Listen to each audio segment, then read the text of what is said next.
So we're going to start talking today about a withdraw-withdraw relationship. And George and I have an example from our relationship. Welcome to Foreplay Radio, Couples and Sex Therapy. I'm Laurie Watson, your sex therapist. And I'm George Fowler, your couples therapist. And we are passionate about talking about sex and helping you develop a way to talk to each other. Our mission is to help our audience develop a healthier relationship to sex that integrates the mind, the heart, and the body. Hey, check out uberlube.com with the coupon Foreplay. With your support, this really helps us keep delivering free content to you. So, this morning you wanted to podcast earlier, so tell me about that. And you called me, or you texted me and said, what time are we going to start? But you didn't say what you wanted. Tell me why. Well, hey, listen, us withdrawers really like to start off and not offend people, not to be too pushy. We like to come across as respectful. So, but I sent you Saturday morning. You were sleeping nice and early, and I was the only one in America who couldn't sleep and was up too early. But I sent you a text like the day before that said, anytime you want to do it, I just want to make you guys happy, like whatever works for your life.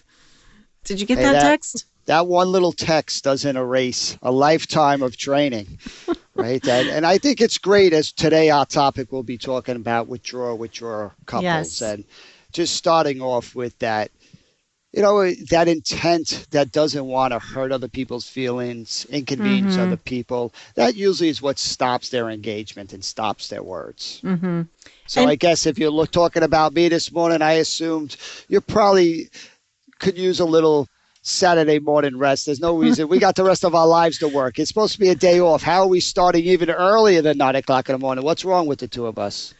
So, yeah, I'm probably more typically a pursuer, but I didn't know you well enough to say. I was like wide awake. I was ready to go. And then when I asked, well, what time do you want to start? And you said 9. I'm like, oh, okay. So I've been sitting from about 8:10 to 9. Of course, then we had technical difficulties, but just waiting for 9 o'clock.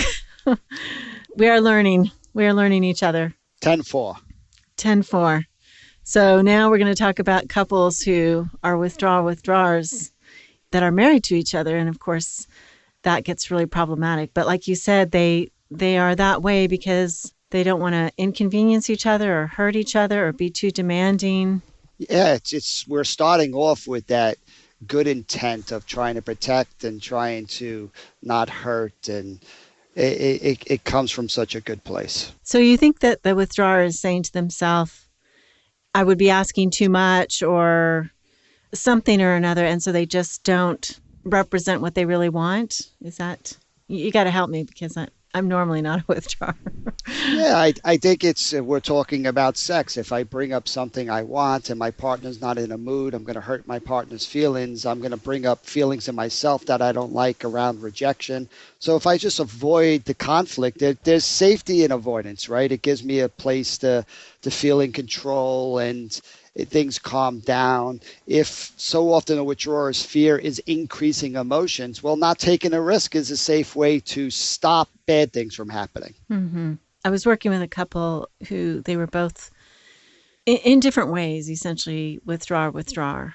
And they also gave me permission to talk about them. I'm not going to use their names, of course, but he definitely wanted sex. And she did too. She wanted him. I mean, she didn't feel as much drive for sex itself, but they had good experiences when they were together. And so he kept getting this message over time that said, she's not sexually attracted to me. And he just turned all of his energy into work. He would text her during the days. He was traveling a lot. He would text her and she would be too busy to respond. Actually, she wasn't too busy to respond, it turns out. She was afraid that he would think she wasn't productive enough. And so she didn't want to say what she was really doing or feeling because she feared judgment too. So she just tried to be nice, but then would say things like, I'm tired, I need to go. And he kept getting this message over and over that she didn't want to talk to him. And then he would come home, and he would come home late, often at midnight. And he would judge on whether or not he was going to be accepted home by whether the porch light was on. And frequently, she was an early to bed person. She'd go to bed about 9 and forget and not leave the porch light on. And so that was his signal. She's not awake. She doesn't care if I'm home. And so his feelings were hurt. And then he would go to the gym on Saturday morning for a few hours. And she was a morning sex person. And he didn't like morning sex that much because he was unacceptable. He wanted to get up, shave, shower, and then by that time he was wide awake.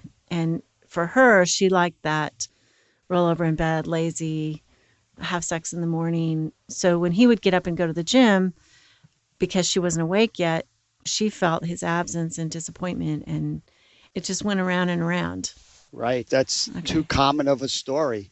That's so many of the couples we see are falling into that feedback loop where the fear of having a conversation, which is just going to lead to a fight or lead to more hurt feelings Mm-hmm. for both the person who's starting the conversation and the person at the other end. So that avoidance is a way of protecting from that. What we're trying to do is also to help people see the cost of that avoidance, Mm-hmm. which is it can become pretty intense, right? These walls that they're putting up to keep out the bad starts to keep out the good.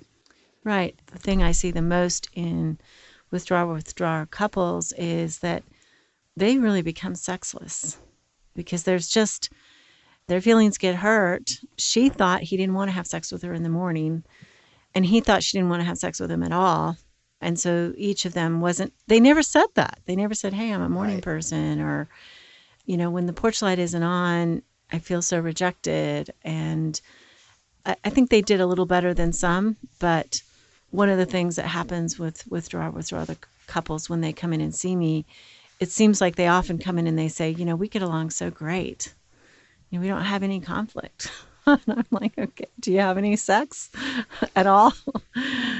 Because I know that in order to reveal ourselves sexually, we have to be ourselves. And if we're always trying to make the other person happy, we're not showing ourselves. We're not exposing ourselves literally or emotionally.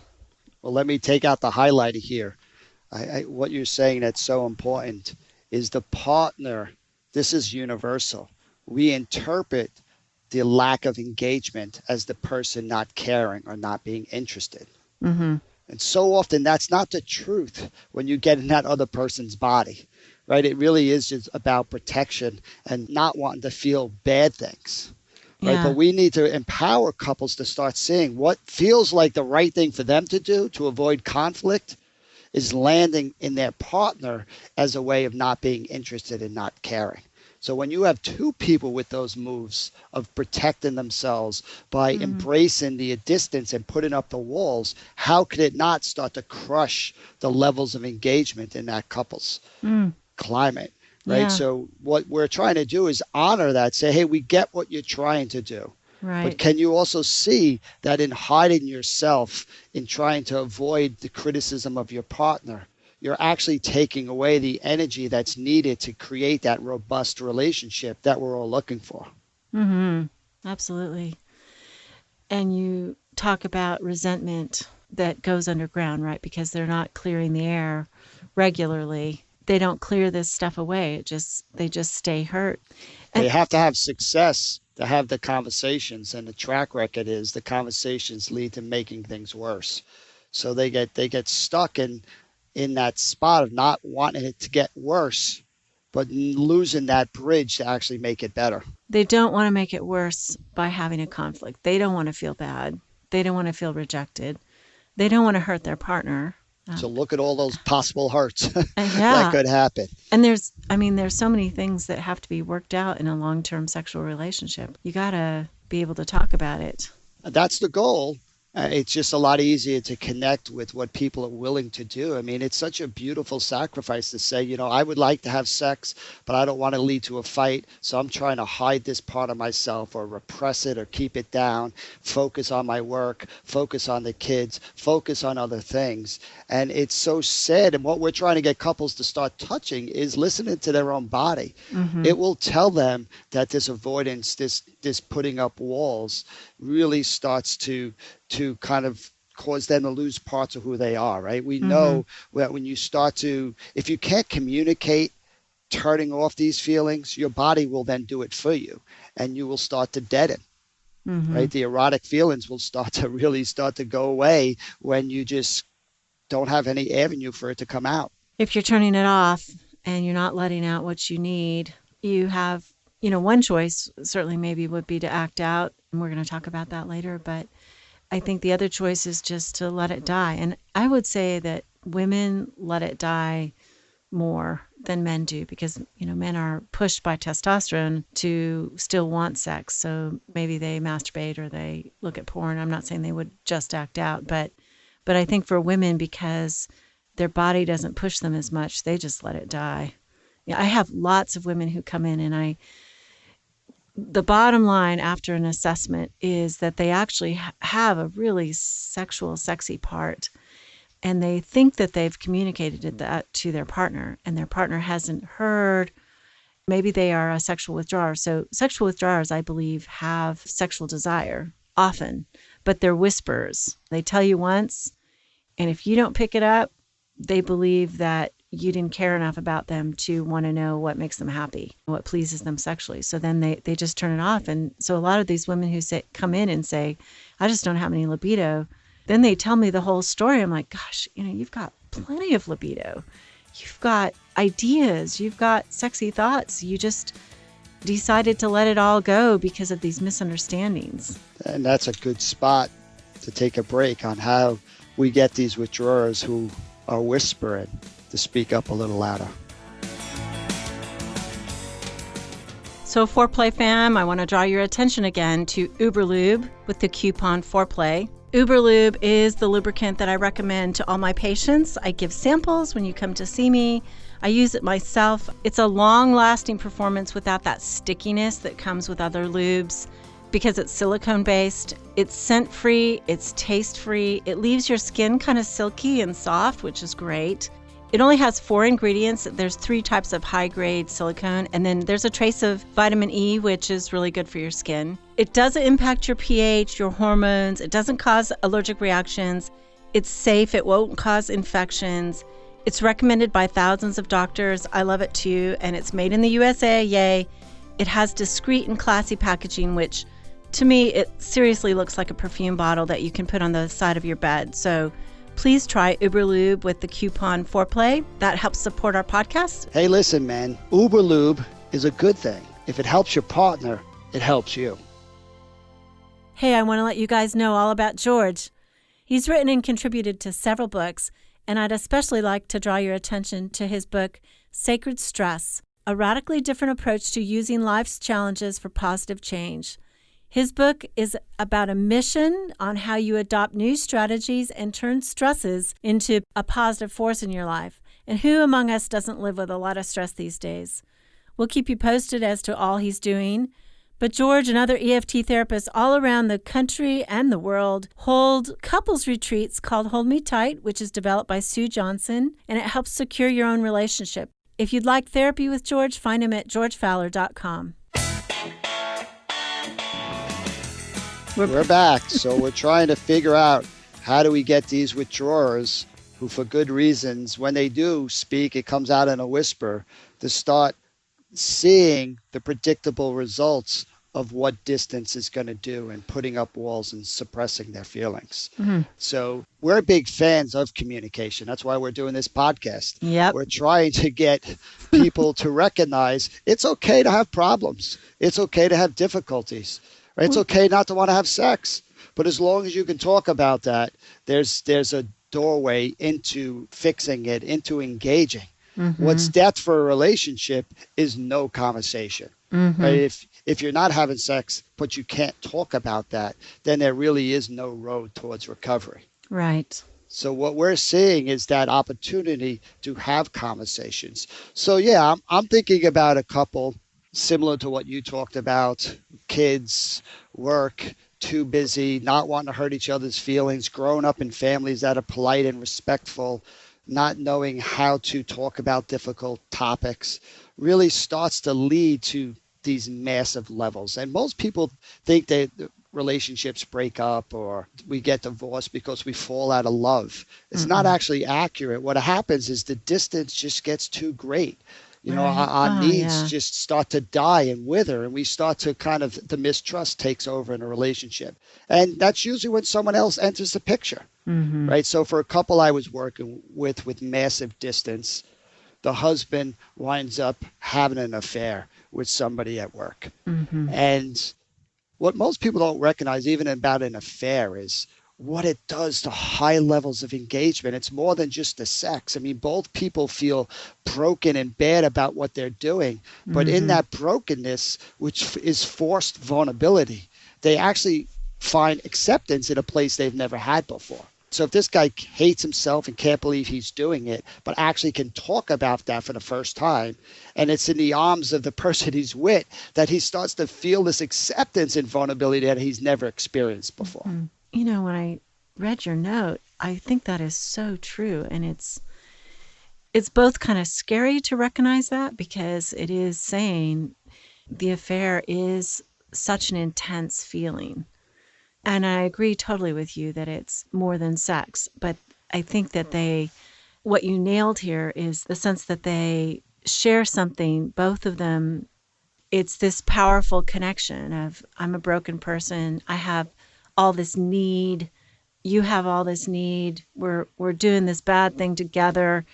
And it's like, man, that's just so powerful. And it does meet the wish for intense connection for a little bit. I don't think it's true connection, but it does meet that for them for a period of time. It's about, in that moment it feels that way. I Mm-hmm. agree with you. It's an illusion because that partner that you're having an affair with is getting these super high levels of engagement, maybe only 10% of your time, but they're getting 90% of your engagement, right? Mm-hmm. Where your partner at home is getting 90% of the time, but really low levels, 10% levels of engagement. There's a Right. reason why that doesn't work so well. 10% of their time, and they are like all there. All there. And this guy is only loved when he gets it right. And here he is feeling he's being loved and accepted, even Mm-hmm. when he's doing something horribly wrong. Mm-hmm. Right? That just does feel good. It feels safe. So this man starts to kind of feel things he never felt before. And Mm. it's heartbreaking for his wife, when they're trying to reconcile and he shares this truth that he actually found something else with another woman that was more than sex, was this deep, vulnerable intimacy that he never gave her a chance to experience, Right. Oh, yeah. right? Which is horrible. But the good news here is what he experienced with the affair partner, that's kind of easy because they're in it together. Mm-hmm. What the wife had to learn to do is to learn to accept his brokenness, even though the brokenness is what hurt her. That's real love right there. Man, yeah. I agree, but it's a tall order. It's a tall order that You needs know, lots of safety to get there. We're not coming right out of the gate trying to get the wife who's been hurt to respond to the husband. and, But at some point, we got to have a plan for that. and let's think about this. The guy is the withdrawer, and she was a withdrawer too. She's a They were withdrawer both too. withdrawers. Yep. Yeah. So she wants this intensity but doesn't know how to ask for it, wants engagement, maybe isn't complaining. I mean, withdrawing people are so nice. They're the nicest clients. Yeah. Well, but she's longing and she doesn't express that. And he's longing, he doesn't express that. And so then he has it with this other woman and it's everything she ever wanted. right. And now we're going to ask her to forgive him and see his brokenness so that they can experience deep connection. The missing ingredients with two withdrawers is that high levels of engagement around their Mm-hmm. vulnerability. And Mm-hmm. that sometimes it takes the adversity or something bad to kind of get people heading in that direction. Right? Yeah, I This agree guy, with you, George. I do. I hate affairs for people, but I do see people turn around sometimes. It's like it wakes them up to that they needed each other, that they could have something so much more. It's not an easy thing to talk about because we're not endorsing an affair as some solution, but gosh, I do see it sometimes. and it's just like anything that happens in life. It's really the choice of the couple and how they deal with it. Do they learn to face it together and head towards each other and strengthen their bond, or does it become something that divides them and pushes them further apart? Mm-hmm. The wife in this this situation had every right to feel betrayed, and this guy had no track record of being able to deliver for her. And if she felt that was too much for her heart to take and she needed to go in a different direction, that certainly was her right. Mm-hmm. But in this case, and the husband really did a lot of work to try to understand what led him in that direction and tried to be there for his wife's pain. And to change a negative cycle, both people have to do their part, right? Mm-hmm. But what we're highlighting here is just how withdrawers need to find success in these places they normally hide. Both of them didn't have anybody show up for them in their fearful, broken places, Mm-hmm. right? And to survive, then they hide those places. And what both don't recognize in that hiding and in that protection is they're leaving out the very thing needed to make a relationship vibrant and healthy. Mm-hmm. So if that's the impetus to get them to heading in that direction, okay, we'll work with that. I'd much rather, like you said, have couples hear this podcast and say, you know what, we really don't do that with each other. We don't have those conversations, but we want to learn how to have those conversations. If you could just identify that and just accept that, then you're already on the road towards doing it so differently. Absolutely. And the couple that I was talking about, neither one of them acted out of the relationship, but they turned it around. They took a few steps and started to dare to tell each other some really deep things. It was, I think our work, we get to witness such beautiful things when people open up and share their vulnerability with each other. It's like, it's amazing. And I saw this couple do that. So it can happen without a crisis. Absolutely. And that's probably the easier way of doing it. But the target is still the same. We got to get these withdrawers to pace themselves, because it's so easy for either one of them to feel overwhelmed and to go back to the safe place. And then when one partner starts to retreat, the other one who took the risk can feel rejected. And that's what makes changing a withdrawal cycle hard. But I think the more we can normalize the process and kind of what it takes, and even when you miss each other, when you try to put yourself out there and your partner doesn't know how to respond, that's a great opportunity to start to see what both people feel in that moment. The person who's kind of being rejected, or the other person who's feeling they're getting it wrong and they freeze up. These are all doorways into understanding each other in a deeper way. Yeah. What would we tell the withdrawer who's listening today? What's their first step? What's their first move that we want them to try?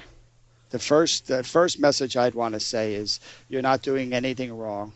You're doing what has worked well for you, and what has you're trying to do the right thing. I want to honor the intent in the protection. My second part would be just trying to get you to explore some of the costs of putting up those walls, right? That in these moments, the moment we're looking for in both of those withdrawers, right that moment, right when they retreat. Right? Why are they going away? Because something emotionally is happening to them. There's a fear, there's a concern, there's a hurt. And what's so sad is nobody actually ever sees it.